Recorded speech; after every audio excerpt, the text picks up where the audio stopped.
দর্শক, আবারও ঈদ উদযাপনের খবর জানাবো। দিনাজপুরের গোড়ে শহীদ ময়দানে সকাল ৯টায় দেশের অন্যতম বড় ঈদ জামাত অনুষ্ঠিত হয়।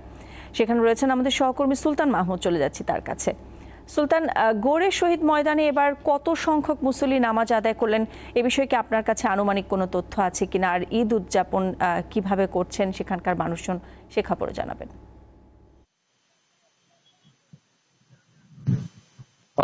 ঈদ মোবারক নাদিরা। আজকে সকাল ৯টায় গোরে শহীদ বড় ময়দানের যে এশিয়া মহাদেশের সর্ববৃহৎ ঈদের যে জামাত, সেটি কিন্তু এখানে অনুষ্ঠিত হয়েছে।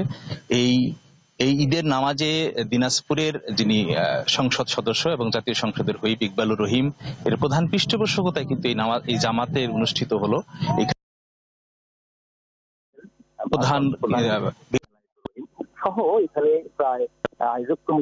সহ এখানে প্রায় আয়োজক কমিটির পক্ষ থেকে দাবি করা হয়েছে যে 4 থেকে 5 লক্ষ মুসল্লি কিন্তু এই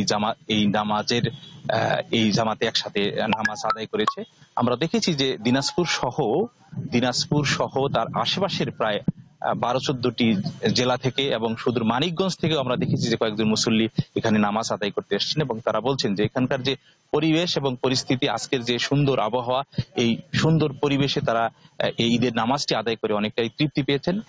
সর্বশেষ হচ্ছে এই নামাজের যিনি ইমামতি করেছেন তিনি হচ্ছেন সদর জেনারেল হাসপাতালের প্রেস ইমাম মতিউর রহমান কাসিমি। তিনি তার যে বয়ান শেষে এবং সে নামাজ শেষে এই 5 থেকে 6 লক্ষাধিক মুসল্লিদেরকে নিয়ে বিশেষ মোনাজাত করা হয় এবং মুসলিম উম্মার জন্য মোনাজাত করেন এবং শান্তি কামনা করেন।